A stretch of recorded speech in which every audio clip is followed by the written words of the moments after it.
pelaku perang itu dikarenakan disetir oleh Dajjal, tapi bukan Dajjal yang nyetir. Dajjal yang nyetir itu kan zaman dulu. Iya. Nah sekarang itu ya anak buahnya lah, prajuritnya Dajjal itu tadi.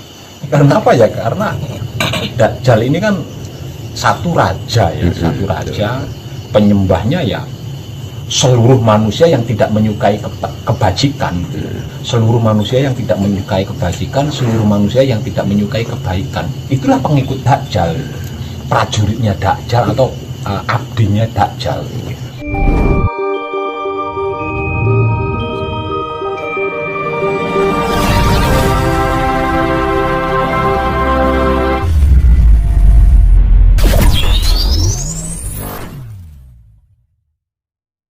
Masih seputar tentang penciptaan alam, terkait dengan yang Panduluyakso, terus kitab Adamakno dan Nabisis itu kaitannya dengan penciptaan alam seperti apa? Kalau bisa dijelaskan lebih detail, monggo Pak.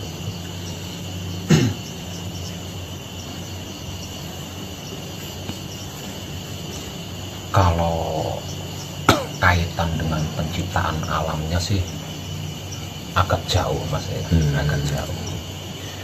Kalau tentang siapa tadi? Nabisis yang Panduluyakso. Nah, saya ngambil ke Nabisisnya saja yang lebih mayoritas ya, hanya yang lebih mayoritas. Jadi dulu itu permusuhan ya, permusuhan antar sesama manusia itu tidak terjadi di zaman sekarang saja.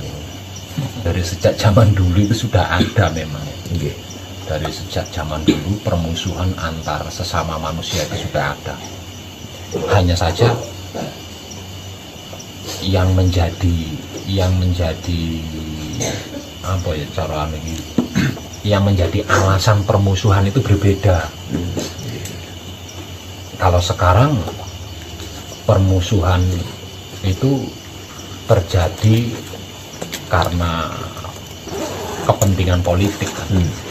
Tapi kalau zaman dulu permusuhan itu terjadi itu hanya dua hal saja, antara yang menyukai kebajikan dan yang tidak menyukai kebajikan. Cuma itu aja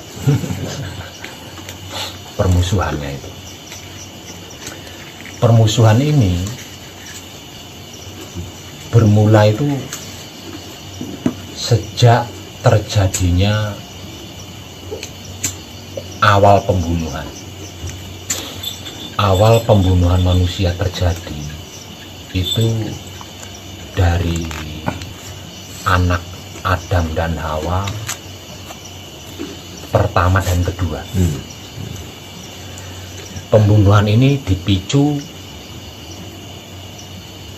oleh rebutan wajah bagus. Awalnya kakek moyangnya manusia, yaitu Adam, itu berpolitik. Awalnya berpolitik. Politiknya bagaimana? Politiknya itu meniadakan buruk rupa. Bentuk politiknya adalah meniadakan buruk rupa. Maksudnya itu agar supaya anak-anak cucu-cucunya itu kalau laki-laki ya ganteng semua, kalau perempuan ya cantik semua. Nah, gitu. Nah, dikarenakan itu anak yang jelek dipasangkan dengan anak yang bagus. Semisal contoh, anak lelakinya yang berwajah jelek itu dijodohkan dengan anak perempuannya yang berwajah cantik, dengan harapan nanti akan melahirkan anak yang cantik atau tampan. Ini politiknya Adam gitu maksudnya. Nah, sementara anak-anaknya yang dipolitiki seperti itu tidak mau gitu. Yang tepat tampan ya harus berdampingan dengan yang cantik, yang jelek ya harus berdampingan dengan yang jelek kan gitu. Nah, akibat dari politik ini maka terjadilah pembunuhan. Nah, sejak terjadi pertama kali pembunuhan itu terjadi, Lah di sini manusia itu dibagi menjadi dua golongan. Dibagi menjadi dua golongan. Satu golongan itu adalah manusia-manusia yang berkebajikan, sedangkan yang satu golongan manusia yang anti kebajikan. Nah, manusia yang menyukai kebajikan pada waktu itu, ini yang sampai saat ini dikenal dengan sebutan sebagai bangsa dewa atau bangsa dewata. Sedangkan orang-orang yang menolak kebajikan atau tidak menyukai kebajikan itu disebut sebagai bangsa denawa atau bangsa raksasa. Nah, permusuhan antara bangsa denawa dengan bangsa dewata ini dari zaman dulu sampai sekarang terjadi. Kalau zaman dulu permusuhannya itu secara langsung antara bangsa dewata dengan bangsa raksasa. Lah kalau sekarang tidak, bangsa dewatanya sekarang kan keturunan ya. Jadi sejatinya seluruh manusia itu keturunan dari dewa. Nah, permusuhan yang terjadi di era modern ini adalah dari bangsa denawa, tapi tidak secara langsung. Dia menggunakan sistem gaib, kemudian mengelabui anak cucunya para dewa, yaitu kita. Nah, sehingganya terjadi sebuah permusuhan.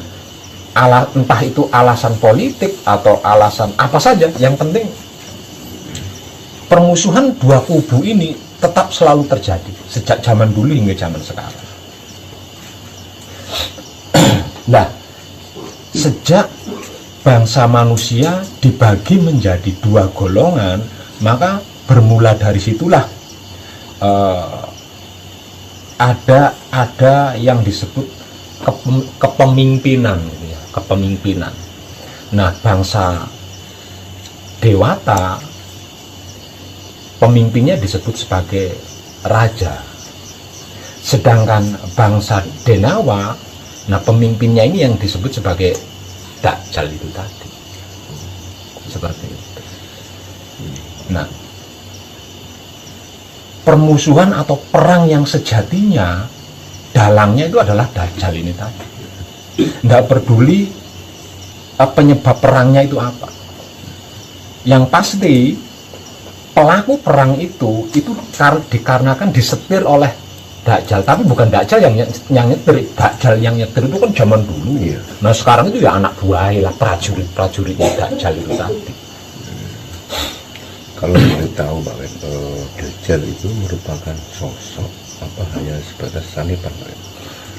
Sosok. Iya, sosok. Wujud. Ya, wujud. Nah, Dajjal ini kan awalnya Ajajil itu, Mas. Ajajil yang secara awam disebut-sebut sebagai iblis. Nah, dikarenakan pengikutnya sekarang ini, pengikutnya itu udah terlampau banyak, maka Ajajil ini sudah menjadi raja.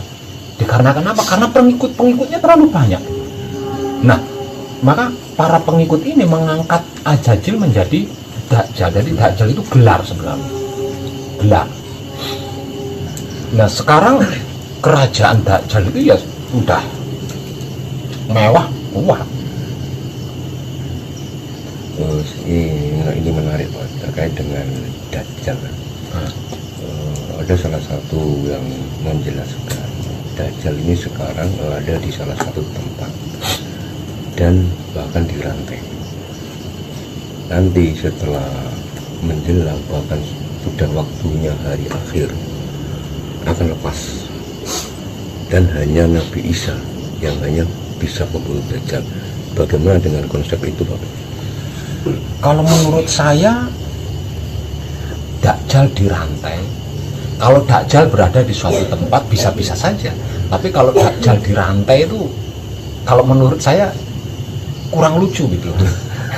Kurang lucu. Karena apa ya? Karena Dajjal ini kan satu raja ya, satu raja, penyembahnya ya seluruh manusia yang tidak menyukai kebajikan, seluruh manusia yang tidak menyukai kebajikan, seluruh manusia yang tidak menyukai kebaikan. Itulah pengikut Dajjal, prajuritnya Dajjal atau abdinya Dajjal. Nah, semakin banyak pengikut, kekuasaannya itu semakin luar biasa, Mas. Jadi dirantai, saya rasa enggak seperti itu. Mungkin seperti ini maksudnya, Mas. Dajjal ini tidak akan pernah bisa menguasai dunia. Plus termasuk anak cucunya bangsa dewa atau anak cucunya bangsa dewata. Selama di dunia ini setidaknya ada sekitar 60 atau 50% kebajikan atau kebaikan. Kalau di dunia ini kebajikan atau kebaikan kurang dari 50%, Dajjal akan muncul. Jadi sepanjang sejarah peradaban dunia, Dajjal itu terbelenggu oleh kebajikan, Mas, bukan rantai gitu ya. Bukan rantai. Jadi selama kebaikan itu ada di dunia, kebajikan itu ada di dunia, dan setidaknya itu 60% atau 50%, Dajjal itu enggak bisa bebas ke sana, enggak bisa bebas ke sana. Yang ke sana itu prajuritnya itu mau, prajuritnya atau anak buahnya itu, sedangkan dia ya duduk manis di kursi kerajaan, katakanlah seperti itu. Selama kebajikan atau kebaikan itu ada di dunia setidaknya 50% sampai 60%. Tapi kalau kebaikan atau kebajikan kurang dari 50%, Dajjal